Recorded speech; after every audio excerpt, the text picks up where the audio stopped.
Well, hello, everyone, and welcome to the Pastor's Corner. I know it's been a couple weeks since we've had one, so I'm glad to be back with you here and just share some things that are going on with us here at Community Bible Church.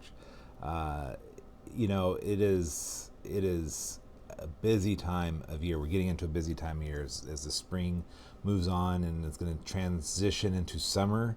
The calendar fills up. And that's true with you and your personal calendars, and it's true with us as a church calendar. Is becoming very busy, and a lot is happening.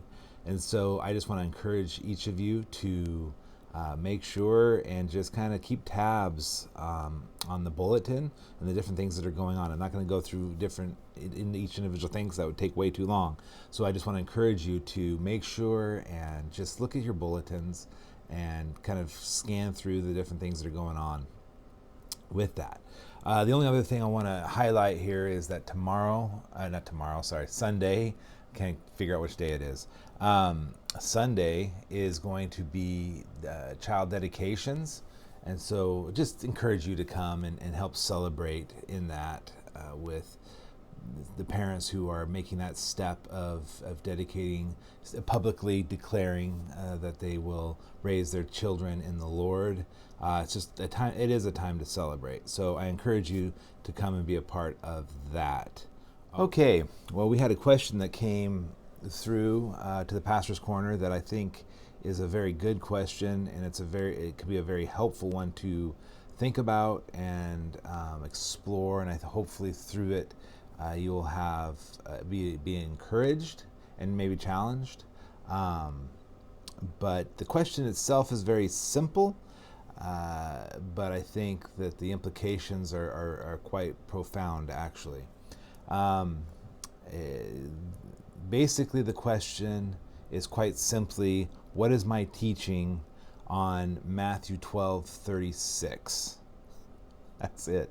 That's really the question. Obviously, the person expounded a little bit upon their thoughts and whatnot, but in essence, that's the question. What is my teaching on Matthew 12:36? And if you don't know what does Matthew 12:36 say?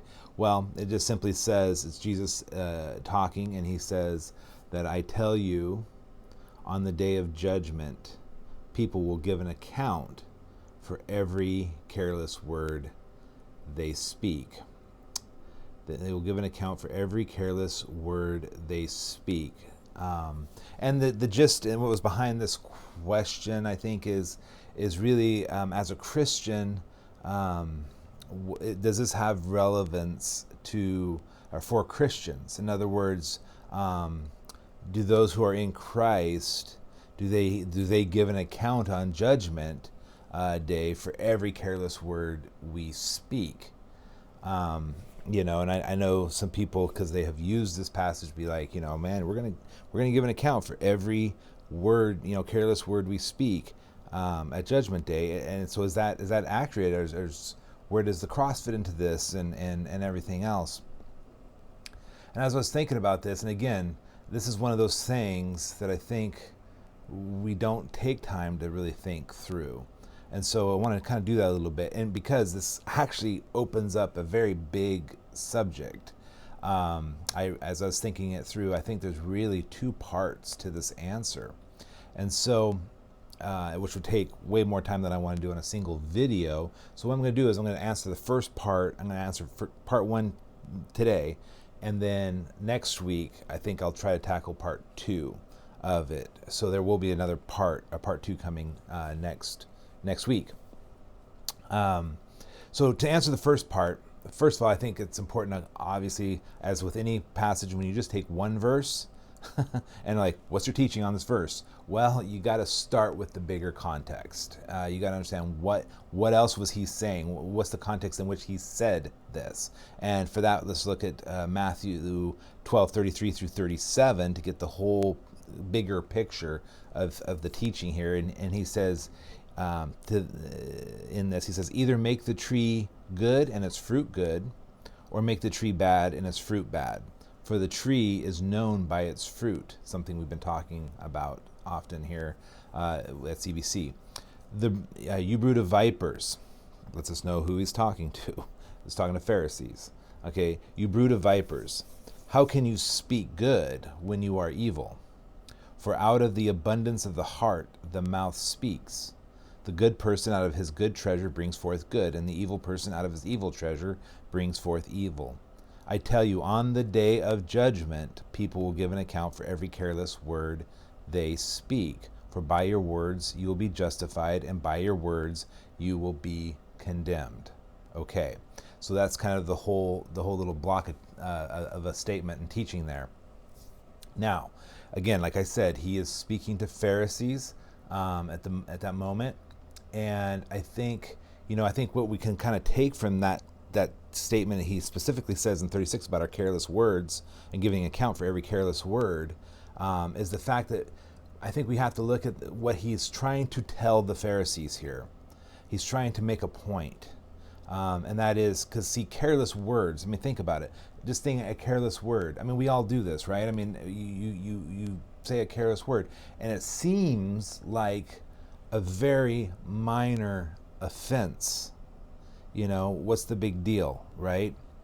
But the point he's getting at is like, no, that's not just a little misstep. What that careless word is, he's saying, is it actually reveals the root again, the fruit. That's the fruit, but it's revealing the root, and the root is an evil heart, right? And he's saying it's showing you, even a careless word shows the heart.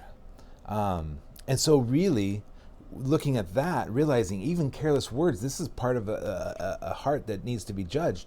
And he's saying is, really, he puts us all into the same boat. And again, he's talking to Pharisees. So they think they're a cut above. They think they've got the religious, righteous thing figured out. But he's saying is you don't. None of it. No one does. Because even careless words are going to be judged at the end. And that every one of us is guilty, and none of us would be able to stand at judgment. And here's the thing. At the resurrection, at the end of time, there will be a judgment. And for that, I want to just quickly look over at Revelation 20, verses 11 through 12, that talks about this judgment. And I think this helps us kind of see how we as Christians can think about, again, this teaching in Matthew 12, when it says, in Revelation 20, it says, "Then I saw a great white throne, and him who was seated on it. From his presence earth and sky fled away, and no place was found for them. And I saw the dead, great and small, standing before the throne." And it says, "And books were opened. Then another book was opened, which is the book of life. And the dead were judged by what was written in the books, according to what they have done."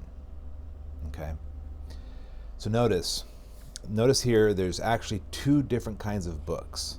There's a group of books, and then there's a single book. All right, there's these books that are made up of our works, all the things that we have done, and this is what we're going to be judged according to. But then there's this book of life that is also there. Because something we got to understand here is that every one of us is to be judged. We're all to be judged. No one's escaping judgment. I mean, Hebrews very clearly tells us it is appointed once for man to die, and then the judgment. So nobody escapes judgment. All right, just hang with me. All right, because you'd be like, wait a minute, what? No, just hang with me. Nobody escapes judgment, because that's required to satisfy God's justice. If we weren't judged, then he wouldn't be just, and he wouldn't be God. At that point, people will be judged based on the book of our works, right? That's kind of what this is revealing. And Matthew 12:36, that we originally started this out with, reveals that even something as insignificant, seemingly insignificant as a careless word, okay, is enough to condemn us at the judgment. This is bad news, right? This is very bad news. But where does that leave the Christian? That's really what we're getting at with the heart of this question, is where does that leave the Christian? And that's where this other book comes in, okay? This book of life that's also there. All right?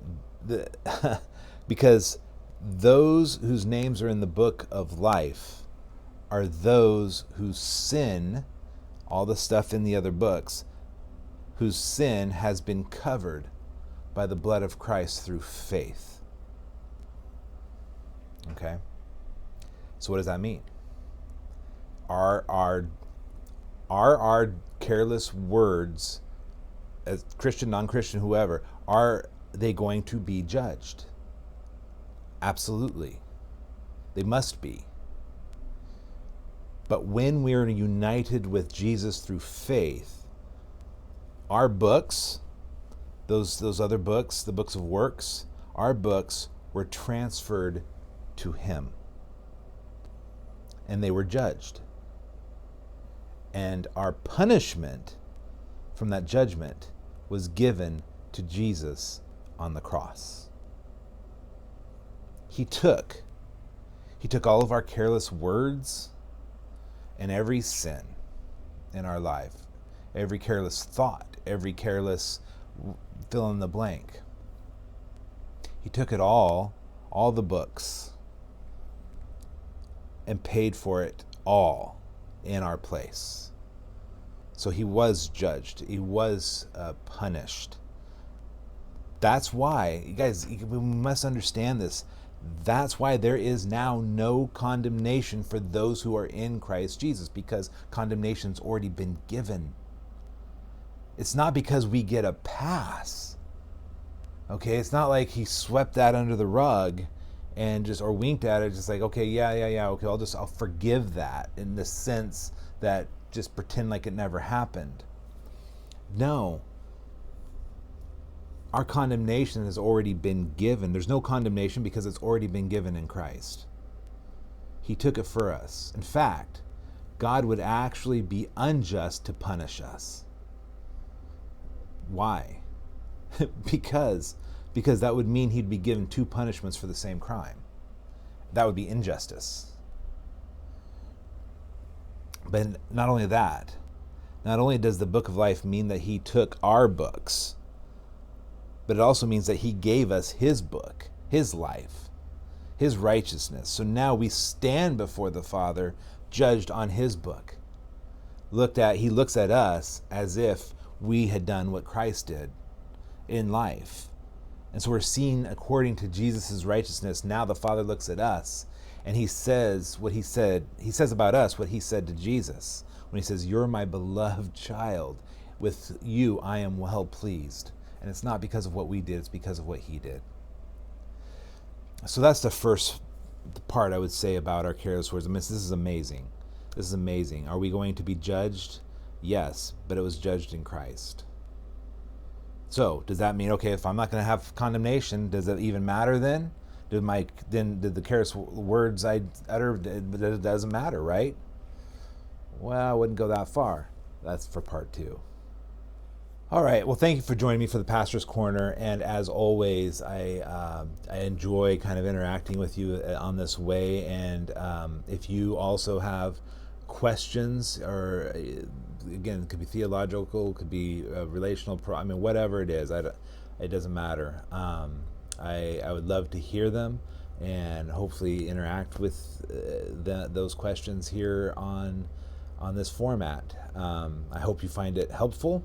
I know it's helpful for me to think through, so I just say keep the questions coming. And again, if you do have questions, send them to cbcpastorscorner@gmail.com, and I will do my best to at least give a response to them.